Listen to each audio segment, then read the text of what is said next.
ಅಭ್ಯರ್ಥಿಗಳ ವಿಚಾರಣೆ ವೇಳೆ ಸ್ಫೋಟಕ ಸತ್ಯ ಬಟ ಬಯಲಾಗಿದ್ದೇಗೆ ಬೆಂಗಳೂರಿನ 5 ಪರೀಕ್ಷಾ ಕೇಂದ್ರಗಳಲ್ಲೇ ನಡೆಯುತ್ತಾ ಬ್ರಹ್ಮಾಂಡ ಅಕ್ರಮ ಬೆಂಗಳೂರಿನಲ್ಲೇ ಇದ್ದಾನ ಎಕ್ಸಾಮ್ ಗೋಲ್ಮಾಲ್ನ ಮಾಸ್ಟರ್ ಮೈಂಡ್ ನೋಡೋಣ ಪಿಎಸ್ಐ ಡೀಲ್ ನ್ಯೂಸ್ ಟಾಪ್ 9 ಅಲ್ಲಿ ಪಿಎಸ್ಐ ಹುದ್ದೆಗಳಿಗೆ ನೇಮಕಾತಿಯಲ್ಲಿ ಅಕ್ರಮ ಪ್ರಕರಣಕ್ಕೆ ಬಿಗ್ ಟ್ವಿಸ್ಟ್ ಸಿಕ್ಕಿದ್ದು ಪ್ರಕರಣದ ಕಿಂಗ್ ಪಿನ್ ಮಂಜುನಾಥ್ ಮೇಳಕುಂದಿ ಶರಣಾಗಿದ್ದಾನೆ. ಸಿಐಡಿ ಕಚೇರಿಗೆ ಬಂದು ಮಂಜುನಾಥ್ ಮೇಳಕುಂದಿ ಸರೆಂಡರ್ ಆಗಿದ್ದಾನೆ. ಆಟೋದಲ್ಲಿ ಸಿಐಡಿ ಕಚೇರಿಗೆ ಆಗಮಿಸಿ ಕಿಂಗ್ ಪಿನ್ ಶರಣಾಗಿದ್ದಾನೆ. ತಾನೇ ಸಿಐಡಿ ಕಚೇರಿಗೆ ಬಂದು ಮಂಜುನಾಥ ಮೇಳಕುಂದಿ ಶರಣಾಗಿದ್ದು ನಾನು ಯಾವುದೇ ತಪ್ಪು ಮಾಡಿಲ್ಲ ಅಂತ ಹೇಳಿದ್ದಾನೆ. ನನ್ನ ಆರೋಗ್ಯ ಸರಿ ಇರಲಿಲ್ಲ, ಹೀಗಾಗಿ ಮಂಗಳೂರಿಗೆ ಹೋಗಿದ್ದೆ. ಇಂದು ಮುಂಜಾನೆ ಕಲಬುರಗಿಗೆ ಬಂದಿದ್ದೇನೆ. ನಾನೇ ಸಿಐಡಿ ಮುಂದೆ ಶರಣಾಗಲು ಬಂದಿದ್ದೇನೆ ಎಂದು ಮಂಜುನಾಥ್ ಮೇಳಕುಂದಿ ತಿಳಿಸಿದ್ದಾನೆ.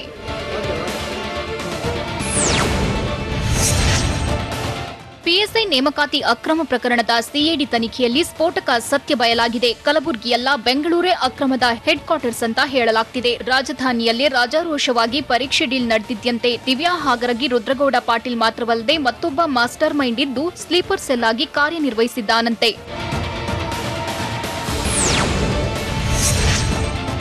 ಪಿಎಸ್ಐ ಅಭ್ಯರ್ಥಿಗಳ ವಿಚಾರಣೆ ವೇಳೆ ಸ್ಫೋಟಕ ಸತ್ಯ ಬಟ ಬಯಲಾಗಿದೆ. ಕಲಬುರಗಿ ಪಿಎಸ್ಐ ನೇಮಕಾತಿ ಗೋಲ್ಮಾಲ್ ಏನೂ ಅಲ್ಲ. ಬೆಂಗಳೂರಿನಲ್ಲೇ ಪಿಎಸ್ಐ ಬ್ರಹ್ಮಾಂಡ ಭ್ರಷ್ಟಾಚಾರ ನಡೆದಿದ್ದಂತೆ. ಮಾಸ್ಟರ್ ಮೈಂಡ್ ಗೌಪ್ಯವಾಗಿದ್ದುಕೊಂಡೇ ಡೀಲ್ ಮಾಡಿದ್ದು ದಿವ್ಯಾ ಹಾಗರಗಿ ರುದ್ರಗೌಡ ಪಾಟೀಲ್ ಜೊತೆಗೂ ಈತನಿಗೆ ಸಂಪರ್ಕವಿರೋ ಶಂಕೆ ವ್ಯಕ್ತವಾಗಿದೆ.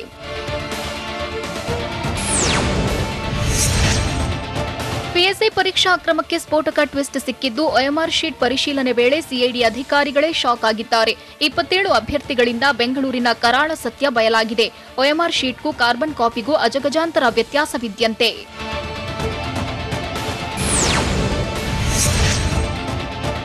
ಬೆಂಗಳೂರಿನ 5 ಪರೀಕ್ಷಾ ಕೇಂದ್ರಗಳಲ್ಲಿ ಬ್ರಹ್ಮಾಂಡ ಅಕ್ರಮ ನಡೆದಿದ್ದಂತೆ. ಹೈಟೆಕ್ ಕಾಪಿ ಮೂಲಕ ಬೆಂಗಳೂರಿನಲ್ಲಿ ಪರೀಕ್ಷಾ ಅಕ್ರಮ ನಡೆಸಿದ್ದಾರಂತೆ. ಬೆಂಗಳೂರಿನಲ್ಲಿ ಪರೀಕ್ಷೆ ಬರೆದ 22 ಅಭ್ಯರ್ಥಿಗಳಿಂದ ಡೀಲ್ ನಡೆದಿದ್ದು 22 ಅಭ್ಯರ್ಥಿಗಳ ಒಎಂಆರ್ ಶೀಟ್ನಿಂದ ಕರಾಳ ಸತ್ಯ ಬಯಲಾಗಿದೆ.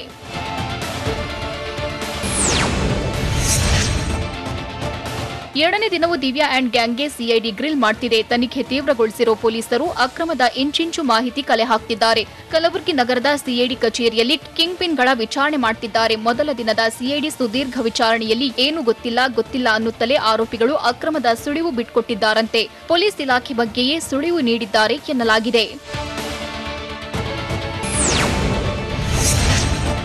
ಪಿಎಸ್ಐ ಪರೀಕ್ಷಾ ಅಕ್ರಮದ ಬೆನ್ನು ಬಿದ್ದಿರೋ ಸಿಐಡಿ ತಂಡ ಗೋಲ್ಮಾಲ್ನಲ್ಲಿ ಇನ್ನೂ ಯಾರ್ಯಾರು ಶಾಮೀಲಾಗಿದ್ದಾರೆ ಅನ್ನೋ ಬಗ್ಗೆ ತನಿಖೆ ನಡೆಸುತ್ತಿದೆ. ಈಗಾಗಲೇ ಸಾವಿರಾರು ಕೆರೆಗಳ ಮಾಹಿತಿ ಕಲೆ ಹಾಕಿರುವ ಸಿಐಡಿ ತಂಡ ಪರೀಕ್ಷಾ ಕೇಂದ್ರ ಸುತ್ತಮುತ್ತಲಿನ ಪ್ರದೇಶದ ಕೆರೆಗಳ ತಲಾಶ್ ಮಾಡುತ್ತಿದೆ. ಪರೀಕ್ಷೆ ನಡೆದಿದ್ದ ಕೇಂದ್ರಗಳ ಸುತ್ತಮುತ್ತ ಪರೀಕ್ಷೆ ವೇಳೆ ಇನ್ಕಮಿಂಗ್ ಔಟ್ಗೋಯಿಂಗ್ ಕರೆಗಳ ಮಾಹಿತಿ ಸಂಗ್ರಹಿಸುತ್ತಿದೆ. ಪಿಎಸ್ಐ ಪರೀಕ್ಷೆಯಲ್ಲಿ ನಡೆದಿರೋ ಅಕ್ರಮದ ಬಗ್ಗೆ ತನಿಖೆ ತೀವ್ರಗೊಂಡಿದ್ದು ಸಿಐಡಿ ಟೆಕ್ನಿಕಲ್ ವಿಭಾಗ ಕರೆಗಳ ಮಾಹಿತಿ ಸಂಗ್ರಹಿಸಿದೆ. ಕಲಬುರಗಿ ನಗರದ ಜ್ಞಾನಜ್ಯೋತಿ ಇಂಗ್ಲಿಷ್ ಶಾಲೆ ಸೇರಿ ಬೇರೆ ಕೇಂದ್ರಗಳಲ್ಲಿ ಅಕ್ರಮ ನಡೆದಿದ್ಯಾ ಎಂದು ಪರಿಶೀಲನೆ ನಡೆಸುತ್ತಿದೆ. ಸಿಐಡಿ ಅಧಿಕಾರಿಗಳು ತನಿಖೆಯನ್ನ ಚುರುಕುಗೊಳಿಸಿದ್ದು ಮತ್ತಷ್ಟು ಮಂದಿ ಅಕ್ರಮದಲ್ಲಿ ಸಿಕ್ಕಿಬೀಳುವ ಸಾಧ್ಯತೆ ಇದೆ. ಪಿಎಸ್ಐ ಪರೀಕ್ಷೆ ಗೋಲ್ಮಾಲ್ ಸಂಬಂಧ ವಿಚಾರಣೆಗೆ ಗೈರಾದವರು ಏನೆಲ್ಲ ನೆಪ ಹೇಳಿದ್ದಾರೆ? ಬೆಂಗಳೂರಿನಲ್ಲಿ 12 ಜನರನ್ನ ಪೊಲೀಸರು ಅರೆಸ್ಟ್ ಮಾಡಿದ್ದೇಕೆ? ಖಾಕಿ ವಿಚಾರಣೆಯಲ್ಲಿ king pin Divya Hagaragi deal ಬಯಲಾಯಿತಾ? ನೋಡೋಣ ಎಕ್ಸಾಮ್ ಗೋಲ್ಮಾಲ್ ನ್ಯೂಸ್ ಟಾಪ್ 9 ಅಲ್ಲಿ. ಪಿಎಸ್ಐ ನೇಮಕಾತಿ ಪರೀಕ್ಷೆಯಲ್ಲಿ ಅಕ್ರಮಕ್ಕೆ ಸಂಬಂಧ ಸಿಐಡಿ ತನಿಖೆ ತೀವ್ರಗೊಳಿಸಿದ್ದು ಈಗಾಗಲೇ 400ಕ್ಕೂ ಹೆಚ್ಚು ಅಭ್ಯರ್ಥಿಗಳ ವಿಚಾರಣೆ ನಡೆಸಿದೆ. ಪಿಎಸ್ಐ ಪರೀಕ್ಷೆಯಲ್ಲಿ ಪಾಸಾಗಿದ್ದ 545 ಅಭ್ಯರ್ಥಿಗಳಿಗೂ ಸಿಐಡಿ ಪೊಲೀಸರು ನೋಟಿಸ್ ನೀಡಿದ್ರು.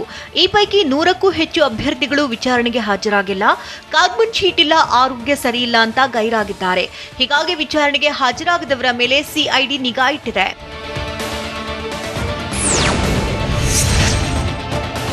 ತನಿಖೆ ತೀವ್ರಗೊಳಿಸಿರುವಂತಹ ಸಿಐಡಿ ಪೊಲೀಸರಿಗೆ 27 ಅಭ್ಯರ್ಥಿಗಳ ಮೇಲೆ ಅನುಮಾನ ಕಾಡ್ತಾ ಇದೆ. ಒಎಂಆರ್ ಶೀಟ್, ಕಾರ್ಬನ್ ಶೀಟ್ನಲ್ಲಿ ವ್ಯತ್ಯಾಸ ಹಿನ್ನೆಲೆಯಲ್ಲಿ ಶಂಕೆ ಹೆಚ್ಚಾಗಿದೆ. ಹೀಗಾಗಿ 27 ಅಭ್ಯರ್ಥಿಗಳ ಒಎಂಆರ್ ಶೀಟ್, ಕಾರ್ಬನ್ ಶೀಟ್ನ ಪ್ರತಿಯನ್ನ ಬೆಂಗಳೂರಿನ ಎಫ್ಎಸ್ಎಲ್ ಕೇಂದ್ರಕ್ಕೆ ಪ್ರತಿ ಕಳುಹಿಸಿದೆ. ವಿಧಿವಿಜ್ಞಾನ ಪ್ರಯೋಗಾಲಯದಲ್ಲಿ ಒಎಂಆರ್ ಶೀಟ್ನಲ್ಲಿ ಬೇರೆ ಬೇರೆ ರೀತಿಯ ಪೆನ್ ಬಳಸಿದ್ದಾರಾ, ಬೇರೆ ಬೇರೆ ರೀತಿಯಲ್ಲಿ ಬರೆದಿದ್ದಾರಾ ಅನ್ನೋದು ತಿಳಿಯಲಿದೆ.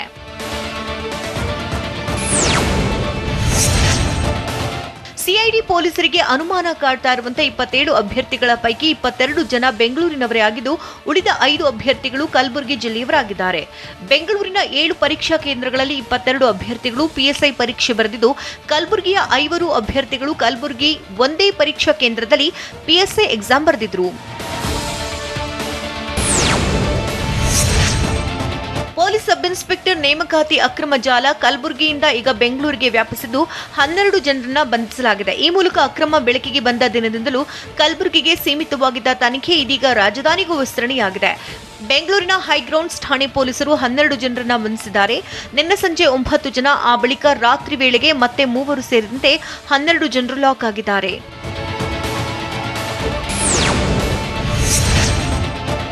ಪಿಎಸ್ಐ ಅಕ್ರಮ ಬಗೆದಷ್ಟು ಬಯಲಾಗ್ತಾ ಇದ್ದು, ಮತ್ತಷ್ಟು ಅಭ್ಯರ್ಥಿಗಳಿಗೆ ಸಿಐಡಿ ಪೊಲೀಸರು ಶಾಕ್ ಕೊಡುವ ಸಾಧ್ಯತೆ ಇದೆ. ಮೊದಲ ಹಂತದಲ್ಲಿ 27 ಅಭ್ಯರ್ಥಿಗಳಿಗೆ ಖಾಕಿ ಬಲೆ ಬೀಸಿದೆ. ನಿನ್ನೆ ಒಂದೇ ದಿನ 12 ಅಭ್ಯರ್ಥಿಗಳನ್ನ ಬೆಂಗಳೂರಿನ ಹೈಗ್ರೌಂಡ್ಸ್ ಪೊಲೀಸರು ಬಂಧಿಸಿದ್ದು, ಶೀಘ್ರವೇ ಇನ್ನಷ್ಟು ಅಭ್ಯರ್ಥಿಗಳು ಬಂಧನಕ್ಕೆ ಒಳಗಾಗುವುದು ಪಕ್ಕಾ ಅಂತ ಹೇಳಲಾಗ್ತಿದೆ. ಬಂಧನ ಭೀತಿಯಲ್ಲಿ ಎಸ್ಕೇಪ್ ಆಗಿರುವಂತಹ ಉಳಿದ 10 ಅಭ್ಯರ್ಥಿಗಳಿಗೆ ಸಿಐಡಿ ತಲಾಶ್ ಮಾಡುತ್ತಿದೆ.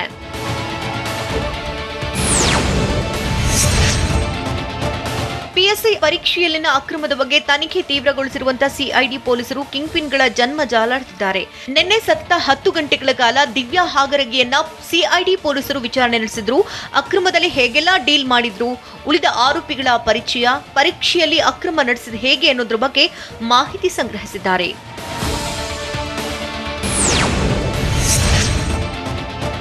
ಪಿಎಸ್ಐ ಪರೀಕ್ಷಾ ಅಕ್ರಮದಲ್ಲಿ ಕಲಬುರಗಿ ಜಿಲ್ಲಾ ಬಿಜೆಪಿ ನಾಯಕಿ ದಿವ್ಯಾ ಹಾಗರಗಿ ದೊಡ್ಡ ಮೊತ್ತವನ್ನ ಪಡೆದಿದ್ದಾರೆ ಅಂತ ಹೇಳಲಾಗ್ತದೆ. ತನಿಖೆ ವೇಳೆ ಬಿಗ್ ಅಮೌಂಟ್ ಪಡೆದಿರೋದು ಬೆಳಕಿಗೆ ಬಂದಿದೆ. ಹೀಗಾಗಿ ತನಿಖೆಯನ್ನ ಮತ್ತಷ್ಟು ತೀವ್ರಗೊಳಿಸಿರುವಂತಹ ಸಿಐಡಿ ಪೊಲೀಸರು ಅಕ್ರಮದ ಮತ್ತಷ್ಟು ಮಾಹಿತಿ ಹೊರಗಿಳಿಯಲು ತನಿಖೆ ಮುಂದುವರೆಸಿದ್ದಾರೆ.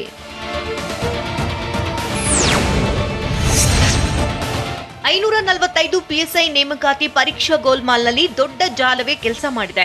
ವಿಚಾರಣೆ ವೇಳೆ ಕಿಂಗ್ ಪಿನ್ಗಳ ಲಿಂಕ್ ಕೂಡ ರಿವೀಲ್ ಆಗಿದೆ. ಕಲಬುರಗಿಯ ಜ್ಞಾನಜ್ಯೋತಿ ಶಾಲೆಯ ಹೆಡ್ ಮಾಸ್ಟರ್ ಕಾಶಿನಾಥ್ ಮೂಲಕ ಬಿಜೆಪಿ ನಾಯಕಿ ದಿವ್ಯಾ ಹಾಗರಗಿಗೆ ಕಿಂಗ್ ಪಿನ್ಗಳ ಪರಿಚಯವಾಗಿತ್ತಂತೆ.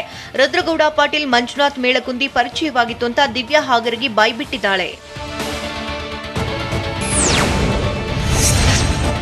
ಪಿಎಸ್ಐ ಪರೀಕ್ಷೆಯ ಅಕ್ರಮದ ಬಗ್ಗೆ ಮತ್ತಷ್ಟು ಸ್ಫೋಟಕ ವಿಚಾರ ಬೆಳಕಿಗೆ ಬಂದಿದೆ. ಜ್ಞಾನಜ್ಯೋತಿ ಶಾಲೆಯಲ್ಲಿ ಪರೀಕ್ಷಾ ಅಕ್ರಮಕ್ಕೆ ಸಾಥ್ ನೀಡಿದ್ರೆ ಹಣ ನೀಡುವುದಾಗಿ ದಿವ್ಯಾ ಹಾಗರಗಿಗೆ ಕಿಂಗ್ ಪಿನ್ಗಳು ಹೇಳಿದ್ರಂತೆ. ಶಾಲೆಯ ಹೆಡ್ ಮಾಸ್ಟರ್ ಕಾಶಿನಾಥ್ ಸಲಹೆ ಮೇರೆಗೆ ದಿವ್ಯಾ ಹಾಗರಗಿ ಅಕ್ರಮದಲ್ಲಿ ಭಾಗಿಯಾಗಿದ್ರಂತೆ. ಅಲ್ಲದೆ ಹಣ ಪಡೆದು ನೀವು ಸುಮ್ಮನಾಗಿ, ಉಳಿದೆಲ್ಲವನ್ನ ನಾವು ಮಾಡ್ತೇವೆ ಅಂತ ತಿಳಿಸಿದ್ರಂತೆ. ಹೀಗಾಗಿ ಹಣದ ವ್ಯಾಮೋಹಕ್ಕೆ ಒಳಗಾಗಿ ಪರೀಕ್ಷಾ ಅಕ್ರಮಕ್ಕೆ ಸಾಥ್ ನೀಡಿದಂತಹ ದಿವ್ಯಾ ಹಾಗರಗಿ ಇದೀಗ ಸಿಐಡಿ ಬಲೆಗೆ ಸಿಲುಕಿ ವಿಲವಿಲನೆ ಒದ್ದಾಡ್ತಿದ್ದಾರೆ. ಆಸಿಡ್ ದಾಳಿ ಸಂಬಂಧ ಎಷ್ಟು ತಂಡಗಳು ಆರೋಪಿಗಾಗಿ ಹುಡುಕಾಡ್ತಿದೆ? ಸ್ನೇಹಿತರು, ಕುಟುಂಬಸ್ಥರ ವಿಚಾರಣೆ ವೇಳೆ ಏನೆಲ್ಲ ಮಾಹಿತಿ ನೀಡಿದ್ದಾರೆ? ಆಸ್ಪತ್ರೆಯಲ್ಲಿ ಚಿಕಿತ್ಸೆ ಪಡೆಯುತ್ತಿರೋ ಯುವತಿ ಆರೋಗ್ಯ ಸ್ಥಿತಿ ಹೇಗಿದೆ? ನೋಡೋಣ ಆಸಿಡ್ ರಾಕ್ಷಸ ನ್ಯೂಸ್ ಟಾಪ್ 9ನಲ್ಲಿ. ಆಸಿಡ್ ಕಿರಾತಕ ನಾಗೇಶ್ಗಾಗಿ ಪೊಲೀಸರು ತೀವ್ರ ಶೋಧ ನಡೆಸ್ತಾ ಇದ್ದಾರೆ. ಘಟನೆ ನಡೆದು 72 ಗಂಟೆಯಾದರೂ ಆರೋಪಿ ನಾಗೇಶ್ ಪತ್ತೆಯಾಗಿಲ್ಲ. ಹೀಗಾಗಿ ಆರೋಪಿ ಬಗ್ಗೆ ಸಿಕ್ಕಂತಹ ಸುಳಿವು ಮೇಲೆ ಪೊಲೀಸರು ತಲಾಶ್ ಮಾಡ್ತಿದ್ದಾರೆ. ವಿವಿಧ ಆಯಾಮಗಳಲ್ಲಿ 7 ತಂಡಗಳಿಂದ ಆಸಿಡ್ ನಾಗನಿಗಾಗಿ ಹುಡುಕಾಟ ನಡೆಸುತ್ತಿದೆ.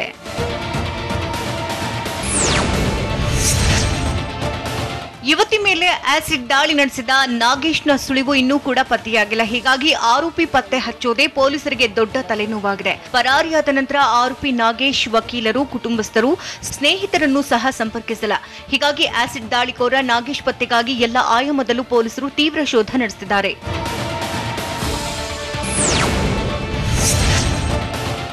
ಪ್ರೀತ್ಸಿ ಅಂತ ಯುವತಿ ಹಿಂದೆ ಬಿದ್ದು ಯುವತಿ ಬಾಳನ್ನೇ ಕತ್ತಲಿಗೆ ದೂಡಿ ಎಸ್ಕೇಪ್ ಆಗಿರುವಂತಹ ನಾಗೇಶ್ಗಾಗಿ ಪೊಲೀಸರು ತೀವ್ರ ಶೋಧ ನಡೆಸುತ್ತಿದ್ದಾರೆ. ರಾಜ್ಯ ಹಾಗೂ ಹೊರ ರಾಜ್ಯಗಳಲ್ಲಿಯೂ ಹುಡುಕಾಡ್ತಿದ್ದಾರೆ. ಕರ್ನಾಟಕ, ಆಂಧ್ರ, ತಮಿಳುನಾಡು 3 ರಾಜ್ಯಗಳಲ್ಲಿಯೂ ನಾಗೇಶ್ಗಾಗಿ ತಲಾಶ್ ನಡೆಯುತ್ತಿದೆ.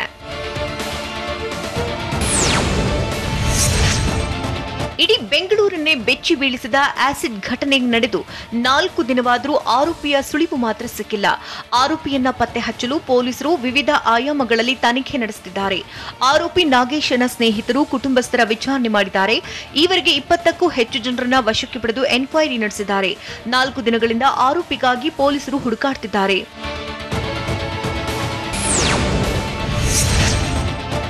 ಬೆಂಗಳೂರಿನ ಸುಂಕದಕಟ್ಟೆಯಲ್ಲಿ ನಡೆದ ಆಸಿಡ್ ದಾಳಿ ಖಂಡಿಸಿ ವಿದ್ಯಾರ್ಥಿಗಳು ಪ್ರತಿಭಟನಾ ಮೆರವಣಿಗೆ ನಡೆಸಿದ್ದಾರೆ. ಹೆಗ್ಗನಹಳ್ಳಿ ಬಳಿಯ ನಿಸರ್ಗ ಶಾಲಾ ಆಡಳಿತ ಮಂಡಳಿ ಮತ್ತು ವಿದ್ಯಾರ್ಥಿಗಳು ಪ್ರತಿಭಟಿಸಿದ್ದಾರೆ. ಶಾಲೆಯಿಂದ ಪೀಣ್ಯ 2ನೇ ಹಂತದವರೆಗೆ ಪ್ರತಿಭಟನಾ ಮೆರವಣಿಗೆ ನಡೆಯಿತು. ಆಸಿಡ್ ದಾಳಿಗೆ ಒಳಗಾಗಿರುವಂತಹ ಯುವತಿ 2013ರಲ್ಲಿ ಇದೇ ಶಾಲೆಯಲ್ಲಿ 10ನೇ ತರಗತಿಯನ್ನು ಓದಿದ್ಲು. ಹೀಗಾಗಿ ಕೂಡಲೇ ಆರೋಪಿಯನ್ನ ಬಂಧಿಸುವಂತೆ ಆಗ್ರಹಿಸಿ ಪ್ರತಿಭಟನೆ ನಡೆಸಿದ್ರು.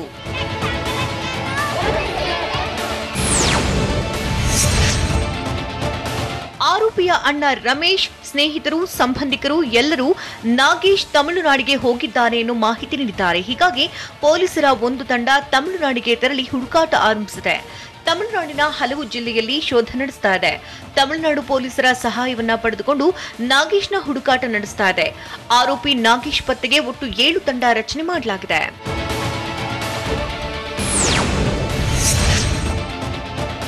ಬೆಂಗಳೂರಿನಲ್ಲಿ ಯುವತಿ ಮೇಲೆ ಆಸಿಡ್ ದಾಳಿ ಪ್ರಕರಣ ಸಂಬಂಧ ಆಸಿಡ್ ದಾಳಿಗೆ ಒಳಗಾದ ಯುವತಿ ಆರೋಗ್ಯ ಸ್ಥಿರವಾಗಿದೆ. ಸೇಂಟ್ ಜಾನ್ಸ್ ಆಸ್ಪತ್ರೆಯ ಐಸಿಯುನಲ್ಲಿ ಸಂತ್ರಸ್ತೆಗೆ ಚಿಕಿತ್ಸೆ ನೀಡುತ್ತಾ ಇದ್ದು ವೈದ್ಯರು ನಿಗಾ ವಹಿಸಿದ್ದಾರೆ. ಏಪ್ರಿಲ್ 28ರಂದು ಬೆಂಗಳೂರಿನ ಸುಂಕದಕಟ್ಟೆಯಲ್ಲಿ ಆಸಿಡ್ ದಾಳಿ ನಡೆದಿದ್ದು, ಕಚೇರಿಗೆ ಬಂದಿದ್ದ ಯುವತಿ ಮೇಲೆ ನಾಗೇಶ್ ಆಸಿಡ್ ಹಾಕಿದ.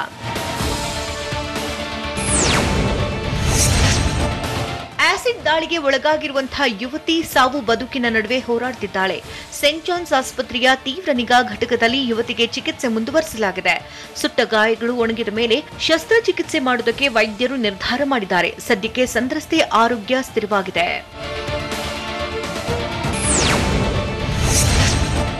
ಆಸಿಡ್ ದಾಳಿಗೆ ಒಳಗಾದ ಯುವತಿಗೆ ಚಿಕಿತ್ಸೆ ಮುಂದುವರೆದಿದ್ದು, ಸೇಂಟ್ ಜಾನ್ಸ್ ಆಸ್ಪತ್ರೆಯಲ್ಲಿ ಸಾವು ಬದುಕಿನ ನಡುವೆ ಹೋರಾಟ ನಡೆಸುತ್ತಿದ್ದಾಳೆ. ಬೆನ್ನು, ತಲೆ ಹಿಂಭಾಗ ಸೇರಿದಂತೆ ಯುವತಿಯ ದೇಹ 36% ಸುಟ್ಟು ಹೋಗಿದೆ.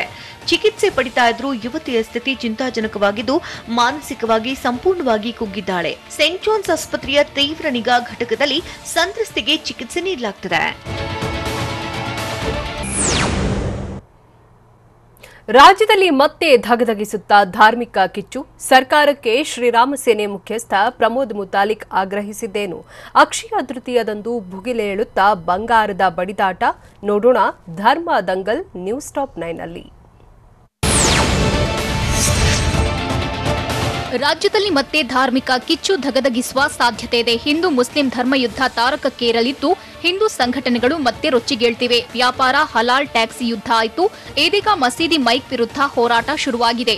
ಮೈಕ್ನಲ್ಲಿ ಆಜಾನ್ಗೆ ಆಕ್ಷೇಪ ವ್ಯಕ್ತವಾಗಿದ್ದು, ಆಜಾನ್ ವರ್ಸಸ್ ಹನುಮಾನ್ ಚಾಲೀಸ್ ಶುರುವಾಗೋ ಸಾಧ್ಯತೆ ಇದೆ.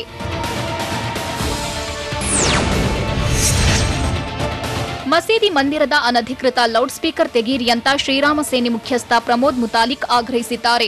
ರಾತ್ರಿ 10ರಿಂದ ಬೆಳಗ್ಗೆ 6 ಗಂಟೆಯವರೆಗೆ ಮೈಕ್ ಬಳಸುವಂತಿಲ್ಲ ಅನ್ನೋ ಆದೇಶವಿದೆ.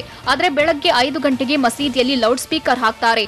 ಇದು ಸುಪ್ರೀಂ ಕೋರ್ಟ್ ಆದೇಶದ ಸ್ಪಷ್ಟ ಉಲ್ಲಂಘನೆ ಎಂದು ಪ್ರಮೋದ್ ಮುತಾಲಿಕ್ ಆಕ್ರೋಶ ಹೊರಹಾಕಿದ್ದಾರೆ. ಮಸೀದಿಗಳ ಮೇಲಿನ ಲೌಡ್ ಸ್ಪೀಕರ್ ವಿರುದ್ಧ ಪ್ರಮೋದ್ ಮುತಾಲಿಕ್ ಕೆಂಡ ಕಾರಿದ್ದಾರೆ. ಮಸೀದಿ ಮೇಲಿರುವ ಲೌಡ್ ಸ್ಪೀಕರ್ಗೆ ಅನುಮತಿ ಪಡೆದಿಲ್ಲ. ಅಲ್ಲದೆ ಇಂತಿಷ್ಟೇ ಡೆಸಿಬಲ್ನಲ್ಲಿ ಮಾತ್ರ ಆಜಾನ್ ಕೂಗಬೇಕು. ಆದರೆ ಊರು ತುಂಬಾ ಕೇಳಿಸೋ ಹಾಗೆ ಶಬ್ದ ಮಾಲಿನ್ಯ ಮಾಡ್ತಿದ್ದಾರೆ. ಮೇ 1ರೊಳಗೆ ಅನಧಿಕೃತ ಸ್ಪೀಕರ್ ತೆರವಿಗೆ ಆಗ್ರಹಿಸಿದ್ವಿ. ಆದರೆ ಇಂದು ಮುಂಜಾನೆಯೂ ಆಜಾನ್ನಿಂದ ಶಬ್ದ ಮಾಲಿನ್ಯವಾಗಿದೆ ಅಂತ ಮುತಾಲಿಕ್ ಹೇಳಿದ್ದಾರೆ.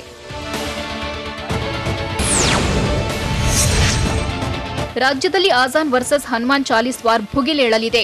ಮೇ 9ರಂದು ರಾಜ್ಯಾದ್ಯಂತ ಹೋರಾಟ ನಡೆಸುತ್ತೇವೆ. ಆಜಾನ್ ವಿರುದ್ಧ ಹನುಮಾನ್ ಚಾಲೀಸ್ ಹಾಕ್ತೇವೆ ಅಂತ ಪ್ರಮೋದ್ ಮುತಾಲಿಕ್ ಹೇಳಿದ್ದಾರೆ. ದೇವಾಲಯಗಳ ಮೇಲೆ ಮೈಕ್ನಲ್ಲಿ ಭಜನೆ, ಹನುಮಾನ್ ಚಾಲೀಸ್, ರಾಮಜಪ ಹಾಕ್ತೇವೆ. ರಾಜ್ಯದ ಮಠಾಧೀಶರು, ಹಿಂದೂ ಸಂಘಟನೆಗಳು, ದೇವಾಲಯದ ಅರ್ಚಕರು ಅಭಿಯಾನಕ್ಕೆ ಕೈಜೋಡಿಸಬೇಕು ಅಂತ ಶ್ರೀರಾಮ ಸೇನೆ ಮುಖ್ಯಸ್ಥ ಪ್ರಮೋದ್ ಮುತಾಲಿಕ್ ಮನವಿ ಮಾಡಿದ್ದಾರೆ.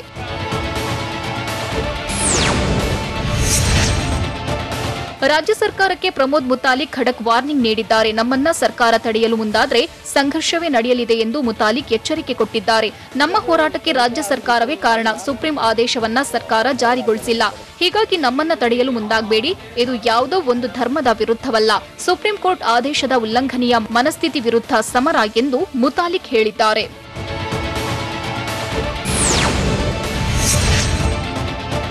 ಹಿಂದೂ ಸಂಘಟನೆಗಳು ಮುಸ್ಲಿಂ ವ್ಯಾಪಾರಿಗಳ ವಿರುದ್ಧ ಮತ್ತೊಂದು ಸುತ್ತಿನ ವ್ಯಾಪಾರ ಧರ್ಮ ಯುದ್ಧ ಶುರು ಮಾಡಿವೆ. ವ್ಯಾಪಾರ ಬ್ಯಾನ್ ಜಟ್ಕಾ ಕಟ್ ಬಳಿಕ ಈಗ ಬಂಗಾರದ ಬಡಿದಾಟ ಆರಂಭವಾಗಿದೆ. ನಾಡಿದ್ದು ಅಕ್ಷಯ ತೃತೀಯದಂದು ಮುಸ್ಲಿಮರ ಅಂಗಡಿಗಳಲ್ಲಿ ಚಿನ್ನ ಖರೀದಿ ಮಾಡದಂತೆ ಕರೆ ನೀಡಿವೆ. ಹಿಂದೂ ಸಂಘಟನೆಗಳು ಮುಸ್ಲಿಮರ ವಿರುದ್ಧ ಸಮರ ಸಾರಿದ್ದು, ರಾಜ್ಯದಲ್ಲಿ ಮತ್ತೆ ಧರ್ಮಯುದ್ಧದ ಜ್ವಾಲೆ ಧಗಧಗಿಸುತ್ತಾ ಅನ್ನೋ ಆತಂಕ ಎದುರಾಗಿದೆ.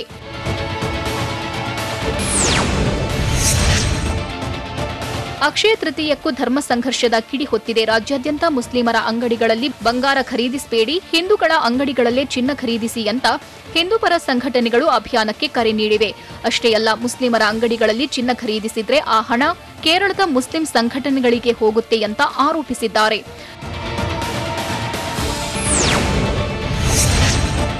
ರಾಜ್ಯದಲ್ಲಿರೋ ಚಿನ್ನದ ಅಂಗಡಿಗಳ ಪೈಕಿ 30% ಜ್ಯುವೆಲರಿಗಳು ಮುಸ್ಲಿಂ ವರ್ತಕರಿಗೆ ಸೇರಿದ್ದಾಗಿದೆ. ಇನ್ನು ರಾಜಧಾನಿ ಬೆಂಗಳೂರಿನಲ್ಲಿಯೂ 50% ಚಿನ್ನದ ಮಳಿಗೆಗಳು ಮುಸ್ಲಿಂ ಸಮುದಾಯದ ಒಡೆತನದ್ದಾಗಿವೆ.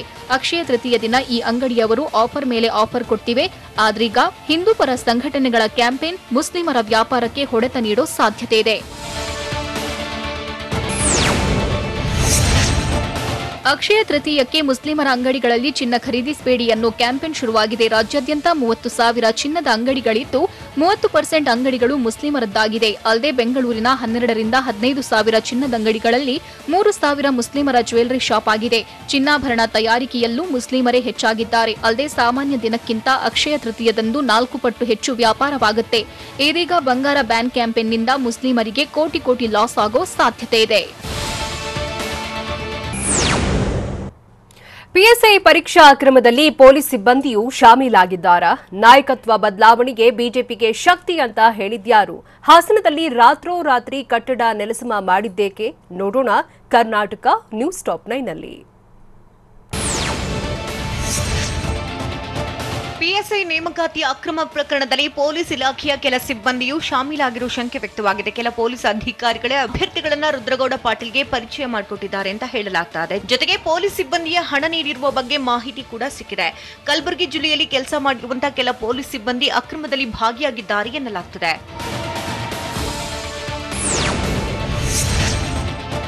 ಪಿಎಸ್ಐ ಪರೀಕ್ಷೆಯ ಗೋಲ್ಮಾಲ್ ಸಂಬಂಧ ಕಲಬುರಗಿ ಜಿಲ್ಲೆಯ ಪೊಲೀಸ್ ಸಿಬ್ಬಂದಿ ಮೂಲಕವೇ ಕಿಂಗ್ ಪಿನ್ಗೆ ಹಣ ಸಂದಾಯ ಮಾಡಿರೋ ಅನುಮಾನ ಕೂಡ ಮೂಡಿದೆ.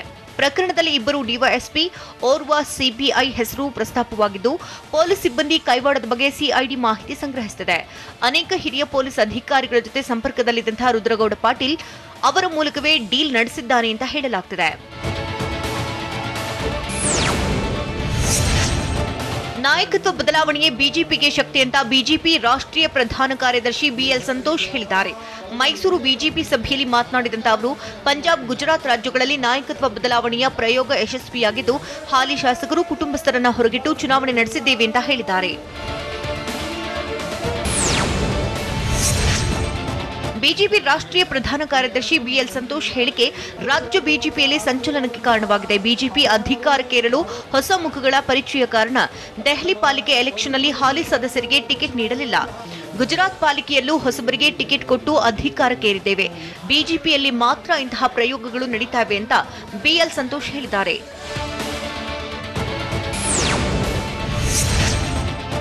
ಟ್ರಕ್ ಟರ್ಮಿನಲ್ ನಿರ್ಮಾಣ ವಿವಾದದ ನಡುವೆ ಹಾಸನದಲ್ಲಿ ರಾತ್ರೋರಾತ್ರಿ ತಾಲೂಕು ಕಚೇರಿ ಹಳೆ ಕಟ್ಟಡ ನೆಲಸಮ ಮಾಡಲಾಗಿದೆ.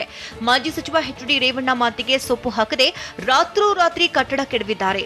ಬೆಳಗ್ಗೆ ಕಟ್ಟಡ ತೆರವಿಗೆ ಮುಂದಾದರೆ ವಿರೋಧ ವ್ಯಕ್ತವಾಗುವ ಸಾಧ್ಯತೆ ಇದ್ದಿದ್ದರಿಂದ 2 ಹಿಟಾಚಿ ಮೂಲಕ ರಾತ್ರಿಯೇ ತಾಲೂಕು ಕಚೇರಿಯ ಕಿಟಕಿ ಬಾಗಿಲು ಸಮೇತ ಕಟ್ಟಡ ತೆರವುಗೊಳಿಸಿದ್ದಾರೆ.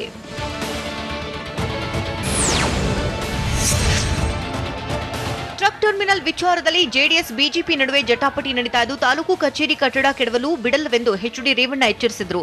ಗೋಲಿಬಾರ್ ಆದರೂ ಕಟ್ಟಡ ತೆರವಿಗೆ ಬಿಡಲ್ಲ ಅಂತ ಹೇಳಿದ್ರು. ಹಳೆ ಕಟ್ಟಡ ಕೆಡವದೆ ಹೊಸ ಕಟ್ಟಡ ಕಟ್ಟಿ ಅಂತ ಆಗ್ರಹಿಸಿದ್ರು. ಆದರೆ ರಾತ್ರೋರಾತ್ರಿ ಕಟ್ಟಡ ತೆರವುಗೊಳಿಸಿದ್ದು ಎಚ್.ಡಿ. ರೇವಣ್ಣಗೆ ಟಾಂಗ್ ಕೊಟ್ಟಿದ್ದಾರೆ. ಮುಂಜಾಗ್ರತಾ ಕ್ರಮವಾಗಿ ಸ್ಥಳದಲ್ಲಿ ನಿಷೇಧಾಜ್ಞೆ ಜಾರಿಗೊಳಿಸಲಾಗಿದೆ.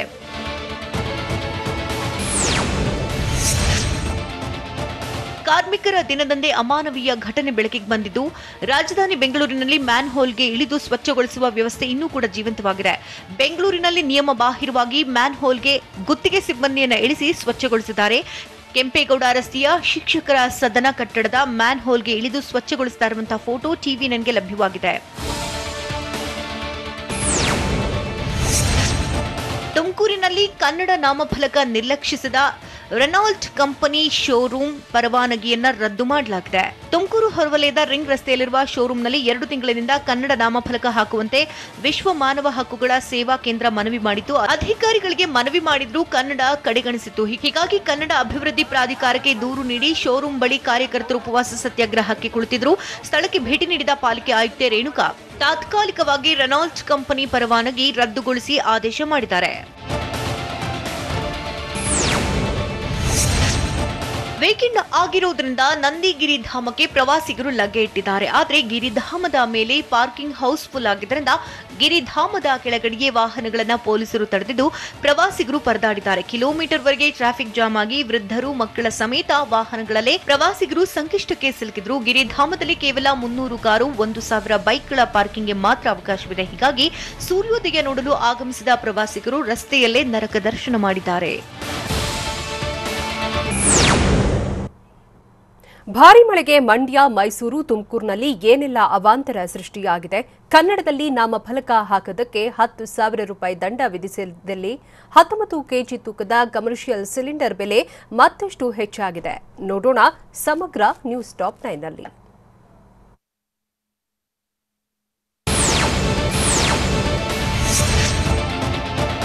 ರಾತ್ರಿ ಸುರಿದ ಬಿರುಗಾಳಿ ಸಹಿತ ಮಳೆಗೆ ಮಂಡ್ಯ ಜಿಲ್ಲೆಯ ಶ್ರೀರಂಗಪಟ್ಟಣ ತಾಲೂಕಿನ ಪಂಪ್ ಹೌಸ್ ರಸ್ತೆಯಲ್ಲಿ ವಿದ್ಯುತ್ ಕಂಬಗಳು ಧರೆಗುರುಳಿವೆ. ವಿದ್ಯುತ್ ಕಂಬದ ಮೇಲೆ ಮರ ಬಿದ್ದ ಪರಿಣಾಮ ಕಂಬಗಳು ನೆಲಕ್ಕುರುಳಿವೆ. ಅದೃಷ್ಟವಶಾತ್ ಯಾರಿಗೂ ಯಾವುದೇ ಸಮಸ್ಯೆಯಾಗಿಲ್ಲ. ಇನ್ನು ಬಸ್ ಮೇಲೆ ವಿದ್ಯುತ್ ತಂತಿ ಬಿದ್ದಿದೆ. ಬಸ್ನಲ್ಲಿದ್ದ 9 ಪ್ರಯಾಣಿಕರು ತಕ್ಷಣ ಬಸ್ನಿಂದ ಇಳಿದಿದ್ದಾರೆ. ಬಸ್ ಮೇಲೆ ತಂತಿ ಬೀಳುವ ಮುನ್ನ ವಿದ್ಯುತ್ ಕಡಿತವಾಗಿದ್ದರಿಂದಾಗಿ ದೊಡ್ಡ ಅನಾಹುತವೇ ತಪ್ಪಿದೆ.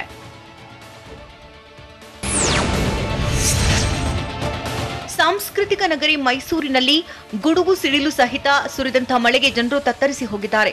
ಮೈಸೂರಿನ ಗಾಯತ್ರಿ ಥಿಯೇಟರ್ ಬಳಿ ಬೃಹತ್ ಮರ ನೆಲಕ್ಕುರುಳಿದೆ.